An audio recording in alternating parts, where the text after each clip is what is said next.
So today we're going to take a look at Mr. Spiderman, Tom Holland, talking about rest. And fortunately, because I'm not a rest expert, yeah, I have the wife joining me. So let's take a little. The West End, you did Romeo and Juliet, which is pretty cool. And that came on the heels of taking a year off after you did the crowded room. Yeah, correct.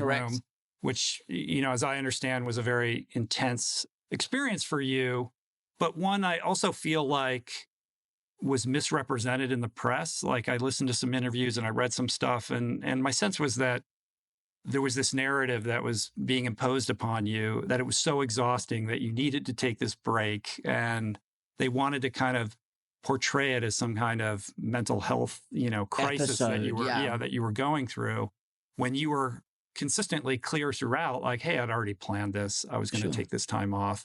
And I think as a young person, to have the sense of self and the awareness to say, hey, like, I need breaks from time to time, rather than to just be on this constant, you know, hamster wheel, more, bigger, I think speaks to your maturity and your perspective. Like you're just drinking normally.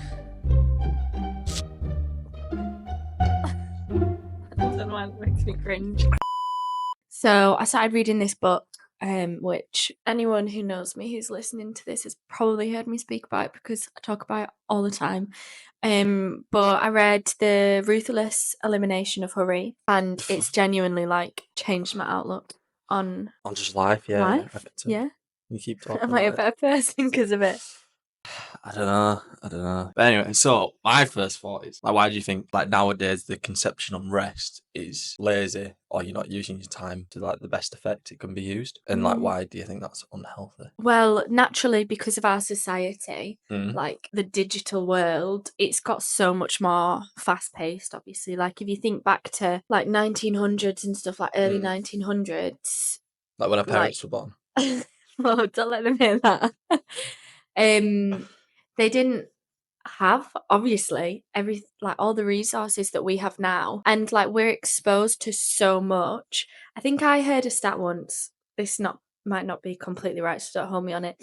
I think it's something like we consume in one day the amount of content and information that like people years ago would have consumed in like a year or their whole lifetime or something crazy like that. Not, it can't be the whole lifetime. Yeah, look it's even up. like billboards and buses and stuff. Look it up and clarify on the screen. I think like consuming that much information can just become so unhealthy. It's like your mind's being like fired at all the time. Well, people struggle to sleep in general, don't they? Because they're always on the phone first thing and like last thing. TikTok, like it's literally a world full of distractions. Like TikTok, Instagram, all the algorithms, they're literally created to like keep us on it for as long as possible. And that's just not a healthy way to live, to constantly be consuming that much. But I think when we're in a society, in a world, it's impossible to not consume that much.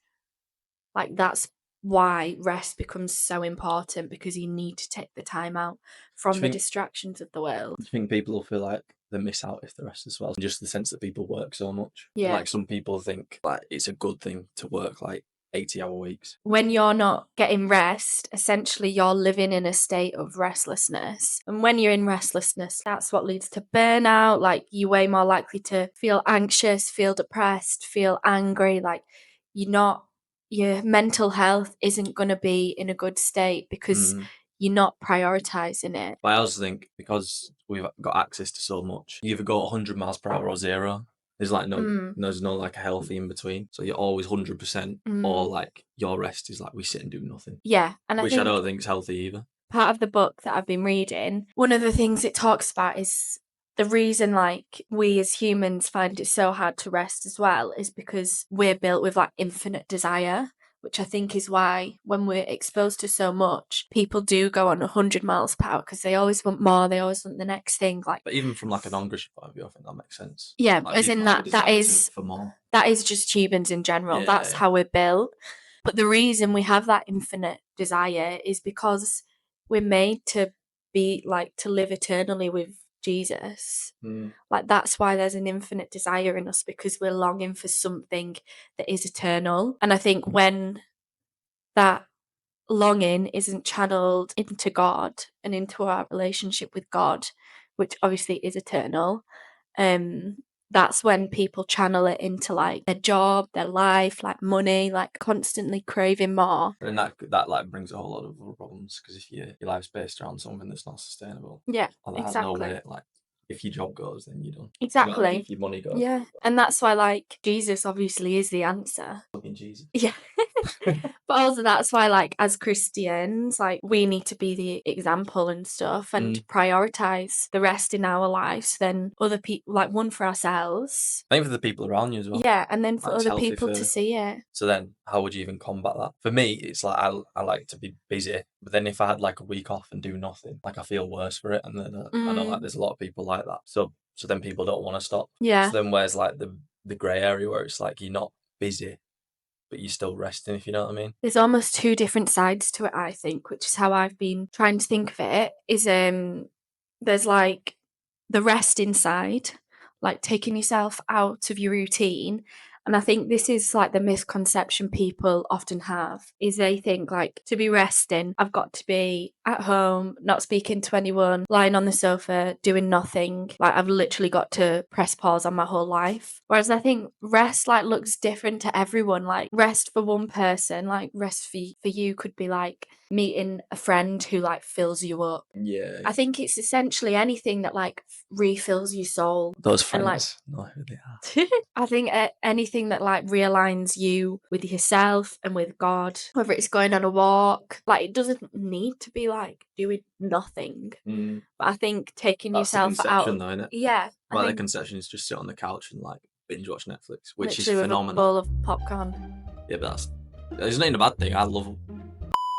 Like we love it. Yeah, and that is you know what rest I mean? for some people. But I And mean, I like think there's a balance putting in your there. phone aside, like not looking at your phone, not getting jobs done while you're doing stuff like that properly. I think it's being intentional to like take a break from your routine. So I think there's that side, and then I think there's the side around like solitude. I think it all plays a part into rest, but it's almost a different side to it. And I think this is where like we can really look at Jesus's life and see how he did that, and like the examples that he set. There's literally so many times where it talks about like, Well, he takes himself off a lot, doesn't yeah, Jesus taking himself off to pray. he? So maybe your mate who takes himself off on a night out is actually onto something. Yeah, which none of us know about it. Literally, it shows like he takes himself off to pray, and he does it to prepare for big decisions, to grieve, to like rest. It's like his way of reconnecting with God. But I also just think in general, there's something really intentional about just spending time on your own to like process everything. Like, Yeah. just in general, like good or bad. Yeah. Do you know what I mean? Yeah. And I think again, that doesn't need to be like, you don't need to just sit in a room in silence and like sit there waiting to hear God's voice. It could be like going on a walk with worship music and like committing to spending that walk, like praying to God. I think a lot of it is about prayer. I think it's like personal as well. So like people could find, because I don't know where it is in the Bible, but it talks about like finding the quiet place. Yeah. Nice. Well, it's said like in Matthew, it's like, come to me, all you who are weary and burdened, and I will give you rest. Like essentially, Jesus Go spend is time with God, but I yeah, mean, like, gonna I be our think people true find that rest. in like differently. Like for example, go on a walk, listen to worship music. Some will find it that way. Some will find Yeah. it sitting and reading the Bible. Like, I think it's the intentionality of going for that reason to do it. Yeah. Not necessarily the action that you're doing. And like prioritizing it. Yeah. And I think it's easy to not prioritize it when there's so much going on. So many people now live busy lives, like majority of people do.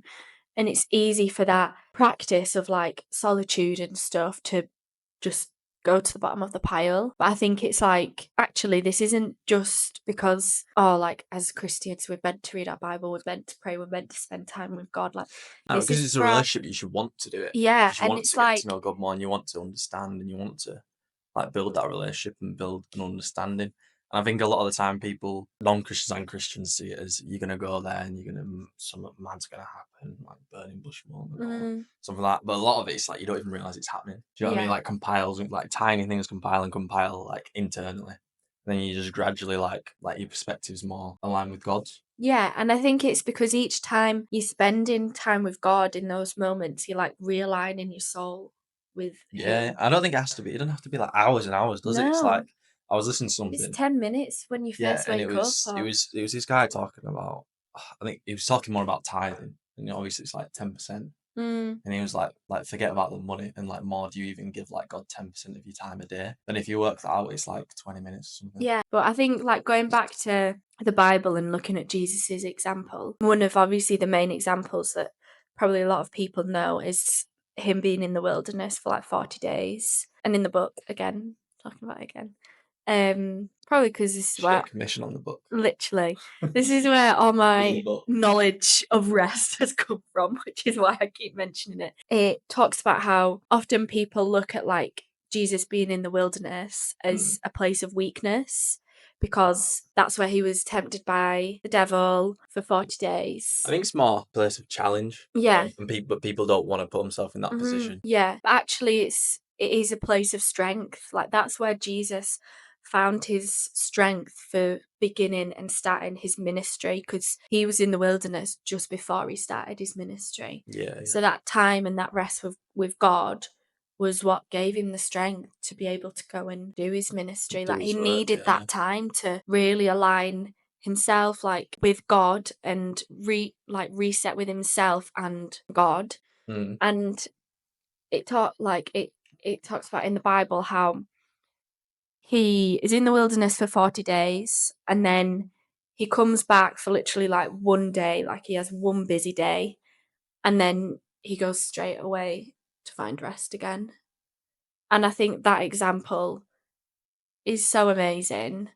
How like literally it just took one busy day and Jesus was like, right, okay, I need to go realign myself with God. To get filled back up, Yeah. basically. Yeah.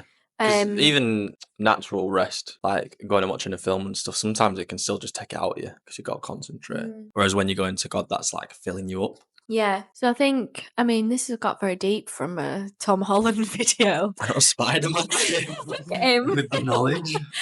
But I think it's like there's a lot to think about and a lot for people to process with it. And I think it's really all about like a personal journey and people figuring out what works for them. And you know, when you feel like you're living in that state of unrest, like you feel like you can't relax, like you're constantly on edge, you feel the anxiety, the pressures of the world and everything else that comes into that. I mean, it goes into so much more, but it's easy to make excuses not to do it, and this isn't like a pointing the finger at anyone, because like I know we can do it 100%. I was listening can. to something.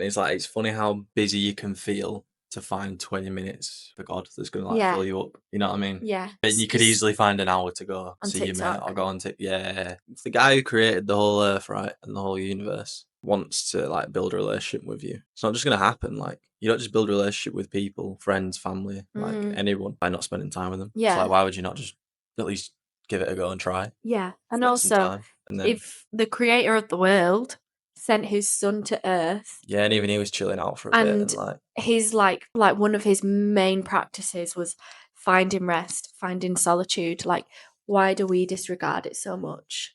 Like, if Jesus did it, like, why aren't we doing it? wow, that's a beautiful endpoint. That's gonna beautiful. be made into a reel. That's gonna be made into a that's gonna be plastered on a billboard somewhere with your name at the bottom. You got anything else as we wrap up? Anything more Should I from read your the book? whole book for you? In my Kindle. Chapter 12, 62. No, let's not read anymore off the book. Let's leave people on the edge. Yeah. Read the book. Ooh. This literally sounds like an ad for the book. Yeah, go on. Who wrote the book? John Mark Comer. So John's what? You know. Alright, anyway. No.